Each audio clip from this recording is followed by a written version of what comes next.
sangat kita nantikan lanjut dari mereka yang kita sangat dan jadi untuk kampus jadi paling tua lama dan baru lagi. Terima kasih. Pembelajaran yang menyenangkan. Karena bagi kami kalau senang itu nggak belajar. Nggak ada pembelajaran kok menyenangkan. Apalagi fisika. Jogja itu lumayan. Kenapa? Karena anak-anaknya punya tujuan akademik yang tinggi. Ya kan? Mau naik ke mau ke perguruan tinggi negeri, bersaing mereka, mau mereka. Nah, kemudian nanti sampel cairnya itu kita masukkan di sini, dimasukkan di kuvert, lalu akan kita sinari di sini. Nah, nanti secara teoritis bagaimana prinsip fisikanya saya jelaskan di kelas ini.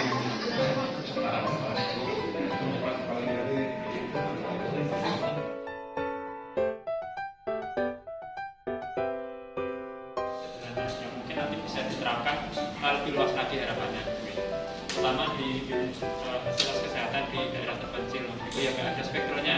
Kalau harus beri spektrum kan rumah sakitnya kayaknya nggak mampu ya, diberikan.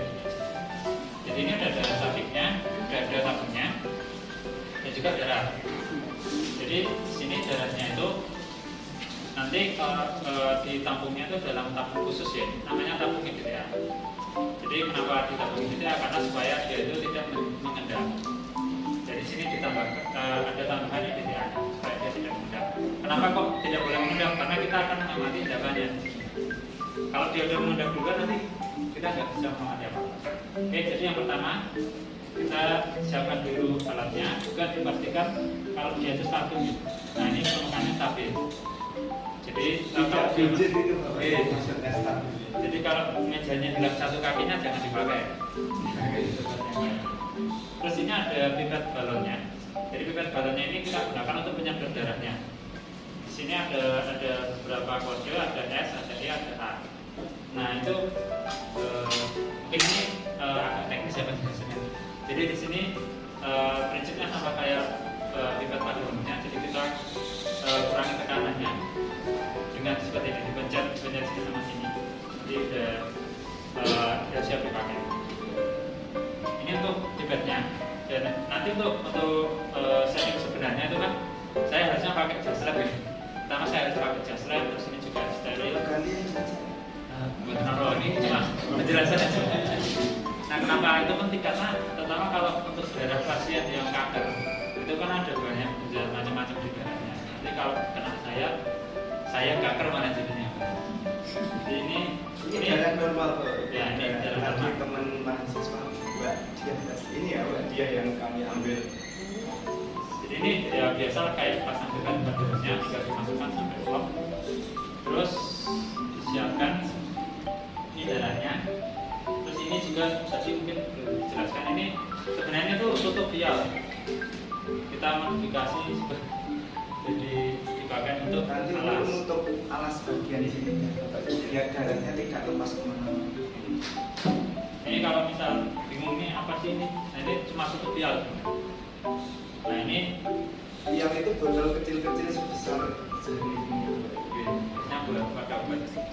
Nah ini sebelum kita masukkan kita homogenkan dulu.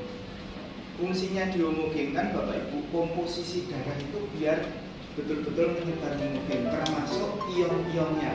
Tidak hanya sel darahnya tapi ion-ionnya. Karena kita orang fisika, tinjauannya kan fisisnya nih Bapak Ibu, bahwa di darah itu ada ion-ion. Nah nanti ion-ion itu ketika dalam proses diam gitu, stabil gitu, dia nanti akan membentuk suatu lapisan bilayer, di mana lapisan bilayer ini yang akan menentukan cepat dan tidaknya para menarik ini. Nah ini tadi seperti itu darah terpakai, jadi dihomogenkan sampai dia itu darahnya kelihatan satu warna. Jadi kan kalau darah berjangka lama kan kayak kelihatan bisa ya. Nah itu perlu dihomogenkan dulu. Baru setelah kita homogenkan. Ini kalau dalam kondisi lama kan seperti ini Bapak, ini kebetulan yang sudah ada di tabung, ini perlu kita homogenkan kembali. Walaupun tabung ini kan kok vakum EDTA itu sama aja Bapak Ibu kasusnya. Nah itu dalam menghomogenkan hati-hati sekali tuh Bapak Ibu, ini memang butuh kehalusan karena membran peritoneum itu mudah sekali sis Bapak Ibu, mudah sekali apa itu pecah. Kalau kita nggak nanti selnya pecah sudah tidak ada gunanya. Jadi butuh kesabaran saya.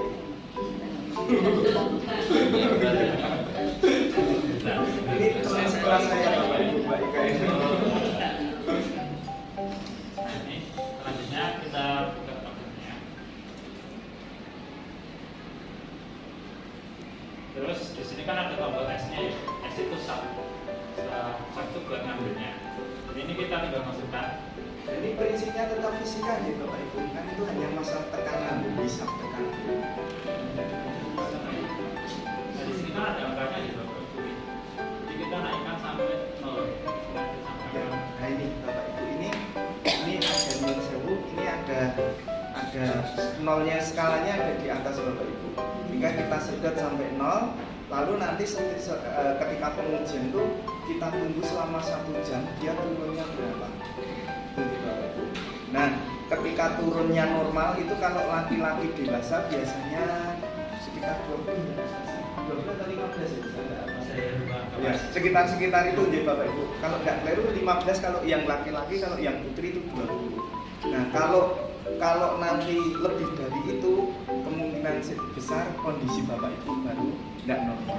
Nah, tidak normalnya itu ini belum mampu mendeteksi ini tidak normalnya apa, maka memang Westergren itu punya keunggulan, dia bisa mendeteksi perubahan tapi tidak spesifik. Penyakitnya apa itu tidak tahu.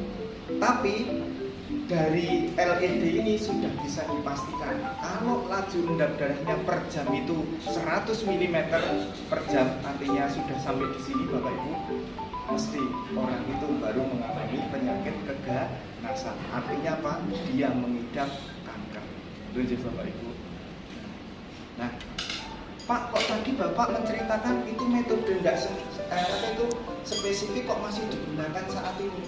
Iya, karena apa? Ketika ada suatu penyakit lalu di treatment, dilakukan pengobatan, maka ini digunakan untuk melihat apakah treatment itu berhasil atau tidak. Kalau berhasil, LED-nya semakin mendekati normal. Itu sih Bapak Ibu. Oke Bapak Ibu, ini kondisi apa itu saat sudah homogen, nanti kita tunggu, maka nanti akan terjadi seperti ini Bapak Ibu yang saya sampaikan di depan ini. Nah, kondisi ini nanti akan berbeda-beda.